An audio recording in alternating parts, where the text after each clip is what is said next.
বিসমিল্লাহির রহমানির রহিম। দর্শক, ফিজিওথেরাপি কথায় কথায় দেওয়াটা সবসময় উচিত না, আরও খারাপ হয়ে যেতে পারে। আমাদের এই যে রুগী, বাস্তব রুগী, এই ভদ্রলোক এসিএল ইনজুরি হয়েছিল, তার পরবর্তীতে কোনো কারণে ওনার সেপটিক নি হয়েছে, হতে পারে।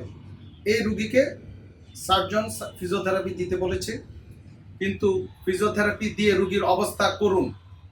আমাদের কাছে যখন আসে, 1 মাস আগে আসছিলেন, হ্যাঁ, ফিজিওথেরাপি দিয়ে রুগীকে 13টা বাজিয়া একেবারে রুগী, ওনার চেহারা দেখেন না, মাশাআল্লাহ কত সুন্দর, তখন কালো হয়ে গেছে চেহারা, ব্যথায় অস্থির। নাকি কি হয়েছিল বলেন তো?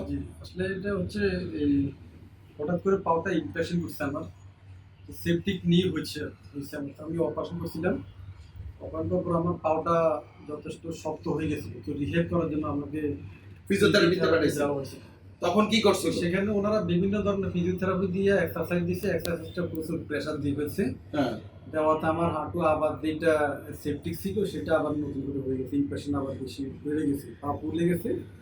এই জন্য আমি পরবর্তীতে কোনো কন্টিনিউ না করে আমার কাছে আছে। আমি ফিজিওথেরাপি বন্ধ করছিলাম কিনা, তার সাথে সাথে ফিজিওথেরাপি বন্ধ করছে, পরে উনি রিহ্যাবের জন্য যা যা করা প্রয়োজন উনি তা আমার জন্য করতেছে। ওনাকে এতদিন বাসা কিন্তু মূলত রেস্টে রাখছি, সিম্পল একটা দুইটা আমরা ব্যায়াম শিখাইছি, রুগী কিন্তু আগে আলহামদুলিল্লাহ অনেক ভালো।